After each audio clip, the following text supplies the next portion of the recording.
sa oled juba otsuse ära teinud, sa oled väga kindel, su sees põleb selline soov oma elu muuta, et jah, lõpuks ma nüüd muudan oma elu, lõpuks ma teen selle otsuse ära ja saagu mis saab, ma lähen edasi, ma olen endale kindel, ma jään endale kindlaks, ma teen selle kinga asja ära. Ja siis, kui see hetk kätte jõuab, ütleme, et sa tahad karjääri vahetada, sa lähed oma ülemuse ukse taha, sul on enesekindel kõnnaks sees, sul on see lahkumisavaldus käes, sa oled motiveeritud, sa mõtled juba, kujutad vaimu silmas ette, et sa vaatad talle silma, ütled, et nii, siin on minu lahkumisavaldus, aitab, pum, lauale, mina lähen siit minema. Sa oled nii äksi täis ja siis sa jalutad ja jõuad sinna ukse juurde ja hakkad koputama, aga su käsi jääb seisma. Sul tekib paanika, sul tekib hirm, sa vaatad kätt, sa vaatad ust. Sa neelatad. Sa hakkad hingeldama. Sa lased selle käe alla. Aga mis siis, kui ma ei leia uut tööd? Mis siis, kui mu äri ei hakkagi tööle? Mis siis, kui ma jään kodutuks? Kus ma raha saan? Siin on ju, ma olen siin nii kaua töötanud, mul on siin head hüved, mul hea palk, oota. Ja sa lähed tagasi oma laua juurde. Sa võtad selle sama lahkumisavalduse, mis sul nii uhkelt enne käes olid, rebita katki, korstad kokku, viskad prügikasti ja oled oma töökohal edasi. Just nendest hetkedest ma praegu räägin. Sellepärast, et need on need hetked, mis määravad su elu trajektoori. Nüüd selles hetkes olles on hirm väga suur, ebakindlused tekivad. Füüsilised reaktsioonid tekivad, sa hakkad värisema võib-olla isegi, oleneb kui hirmus see sinu jaoks on. Ja kunagi ei ole garantiid, et see otsus su eluga paremaks muudab. See on üks suur point, ma ei räägi siin videos seda, et alati tee seda, mida sa kardad. Sa võid ka karta kaljult allahüppamist, pole mõtet teha. Aga nüanss on siin see, et kui sa tegelikult enda sisimas tunned, et see on õige otsus, sa oled ette valmistunud, sul on plaan olemas, sa tead, miks, kuidas, mida sa tahad teha. Aga sa ei tee seda lihtsalt sellepärast, et sa kardad. Aga siin on suur probleem. Väga suur probleem. Sest kui sa jätkad enda elu elamist hirmu järgi, kui sa ei õpi ära, kuidas sellest hetkest läbi minna, siis sisuliselt lased sa oma elu dikteerida hirmul. Sa ise juhi oma elu. Mõtle sellele korra.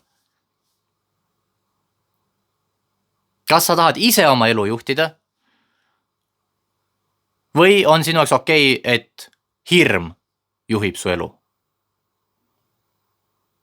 Sest need tulemused on väga erinevad. See, kuhu sa lõpuks jõuad oma elus. Ja sellepärast ma tahangi siin videos rääkida 3 erinevast viisist, kuidas nendes olukordades toime tulla. Kõige esimene on see, et sa pead teadvustama, et sa kardad. Emotsioonide allasurumine, nende ignoreerimine, endale mingisuguste ilusate lugude rääkimine, silmade kinni panemine ja kujutamine ette, ma olen julge. See ei tööta. Tunne hirmu, teadvusta, et sa kardad. Ütle endale, et ma kardan, ma tunnen praegusel hetkel hirmu, see on see emotsioon, mis minus on. Ma tunnen paanikat lausa, ma tunnen jumala eest, põlved värisevad, ma tunnen hirmu. Teadvusta seda endale, võtta see omaks, tunneta seda hirmu, mine sinne hirmu sisse. Ja siis, kui sa seal hirmu sees oled, tuleb samm number 2. Vaata oma mõtteid. Kas need mõtted, mis sul peas tiirlevad sellel hetkel, kas nad räägivad sulle tõtt või on nad lihtsalt selle sama hirmu üks sümptom? See on 2 eri varianti. Need mõtted võib-olla räägivadki sulle tõtt. Võib-olla su plaan on täielik jama, võib-olla sa tahad 10-aastase karjääri maha jätta selleks, et alustada mingit äri, kus sa ei ole mitte mingisugust uurimustööd teinud, sa pole mitte midagi proovinud, sul pole mitte mingid numbrid, sa ei tea mitte midagi, sa lihtsalt mõtlesid, et aitab küll sellest tööst, ma nüüd lähen teen oma äri. Üsna loll samm. Sa ei peaks tegema niimoodi, sa peaks uurimustööd tegema, sa peaksid saama piisavalt kinnitust, et see asi päriselt ka võiks töötada, kui sa sinna oma täieliku tähelepanu suunad. Aga võib-olla need mõtted on hoopis sellised, et sa ei saa nagunii hakkama. Aga mis siis, kui sa põrud? Kes sa oled, et oma äri üldse alustada? Kes sa oled, et karjääri vahetada? Kuule, mõtle, kui raske see saab olema. Kuule, jäta järgi. Kus sa raha saad? Kuule, mis asja sa üldse mõtled? Ära tee. Kui sul sellised mõtted on, sellised ebakindlad mõtted, sellised, mis ründavad sind kuidagi isiklikult või tekitavad sinust kõhklusi ja ebakindlust ja nad ei ole reaalsusega seotud, siis see on lihtsalt hirm. Ja sellepärast ongi oluline vaadata väga pingsalt, et mis mõtted sul peas on ja muidugi see on omaette oskus. Sest kui sa selles keerises sees oled, kui sul on hirm ja kõik need mõtted peas tiirlevad, siis on väga raske seda teha, ma tean. Sellepärast on ka väga kasulik harjutada kohalolu ja üldse iseennast paremini tundma õppida, aga see on teine teema juba. Ja nüüd, kui sa oled teadvustanud, et sa kardad, samm number 1, sa oled pannud tähele, mis su peas toimub, kus need mõtted tulevad, see on samm number 2, siis samm number 3 on see, et kui need mõtted olid lihtsalt hirmu sümptom ja sa saad aru, et tegelikult see on õige otsus, siis on kõige tähtsam samm number 3. Oled valmis? Tee seda. Lihtsalt mine ja tee see ära. Mis iganes see sinu jaoks on. Võta see otsus vastu, tee see ära. Mine läbi sellest hirmust, mine läbi nendest mõtetest, sest sa oled aru saanud juba, et sa tunned hirmu ja et need mõtted ei esinda reaalsust. Need on lihtsalt ajendatud hirmust ja see otsus on sinu jaoks õige. Siis mine ja tee see ära. Sul ei ole mingit muud varianti. Sa ei saa kuidagi ümber nurga seda endaks välja mõelda. See on ülioluline, see on nii kriitiline punkt, et sa pead päriselt selle asja ära tegema. Mitte midagi muud ei muuda su elu.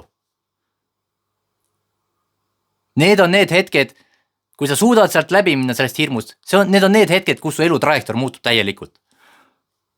Sa keerad peatükki oma elus. Su elus avaneb uus peatükk. See on otses mõttes. Sa hakkad teismoodi elama.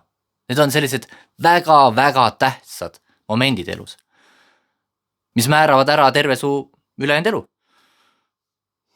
Ja kunagi ei ole garanteeritud, et see elu saab olema parem kui see alternatiiv, kuhu sa oleksid jäänud.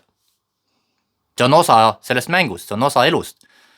Keegi ei saa sulle kunagi garanteerida edu. Aga üks asi on küll garanteeritud. Et kui sa neid riske vastu ei võtta, kui sa ei juhindu sellest, mida sa tead, et sinu jaoks tegelikult õige on, siis sa elad elu, mis ei ole nii hea, kui see võiks olla. See on garanteeritud. On garanteeritud see, et kui sa surivoodil oma elule tagasi vaatad,